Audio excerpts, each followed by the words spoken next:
Jason and Emily were driving back from a late-night dinner party, the road ahead dark and deserted. They had decided to take a shortcut through an old, rarely used road to save time.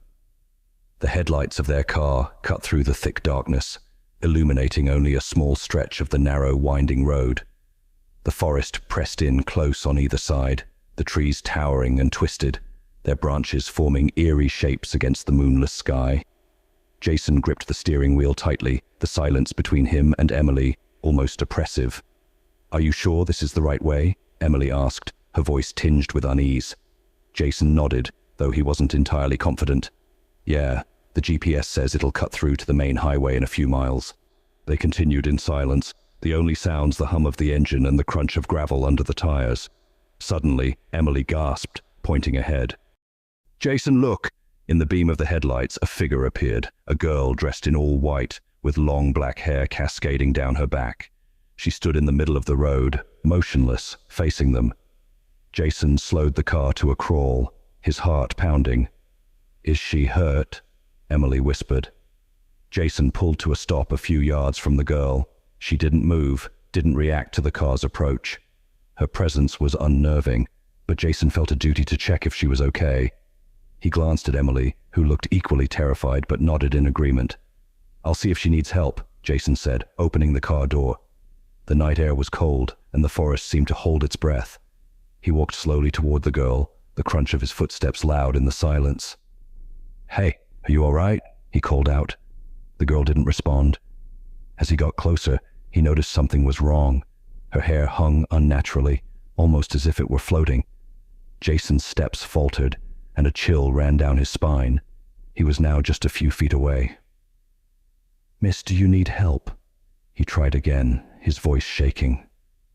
The girl slowly turned to face him, and Jason's blood ran cold. She had no face. Where her eyes, nose, and mouth should have been, there was only smooth, featureless skin. Jason stumbled back, his breath coming in short, panicked gasps. "Emily, get back in the car!" he shouted, turning to run. As he reached the car, the girl let out a low, inhuman wail. Jason slammed the door shut and threw the car into reverse, tires screeching as he backed away from the horrifying figure. Emily was trembling, her eyes wide with fear. "Go, Jason, just go!" she cried. Jason didn't need to be told twice. He shifted into drive and sped down the road, glancing in the rearview mirror. The girl stood where they had left her, her faceless head turned toward them. The wail followed them, growing fainter, but no less terrifying. They drove in silence for several minutes, both too shaken to speak. The road twisted and turned, the darkness seeming to close in around them. Emily clutched Jason's arm, her fingers digging into his skin. "What was that?" she whispered finally. "I don't know," Jason replied, his voice barely audible. "But we need to get out of here." Just as they thought they were putting distance between themselves and the horror, the car began to sputter. Jason's heart sank as the engine died, and the car rolled to a stop. He frantically tried to restart it, but the engine only groaned in protest. "Come on, not now!" he shouted, hitting the steering wheel. Emily was looking out the window, her eyes wide with terror. "Jason, look!" Jason followed her gaze and felt his stomach drop. The girl in white stood just a few feet from the car, her faceless head cocked to one side, as if studying them. The inhuman wail started again, louder and more piercing. "We have to run," Jason said, his voice trembling. They bolted from the car, running down the road as fast as they could. The girl's wail echoed in the night, the sound driving them to run faster. The forest seemed to twist and shift around them, the trees forming grotesque shapes in the darkness. Jason could feel his legs burning, his lungs screaming for air, but he didn't dare stop. Emily was just ahead of him, her breaths coming in ragged gasps. They rounded a bend in the road, and Jason saw a dim light in the distance. "A house! Keep going!" he shouted. They reached the house, an old, dilapidated structure with its windows dark and lifeless. They pounded on the door, desperate for any kind of shelter. The wail was getting closer, and Jason felt a surge of panic. The door creaked open, and an elderly man stood there, his face lined with worry. "What's going on?" he asked. "Please, let us in," Emily begged. There's something out there. The man's eyes widened, and he quickly ushered them inside, bolting the door behind them. The house was filled with the scent of dust and decay, but it felt like a haven compared to the terror outside. "What did you see?" the man asked, his voice grave. "A girl," Jason said, struggling to catch his breath, dressed in white with no face.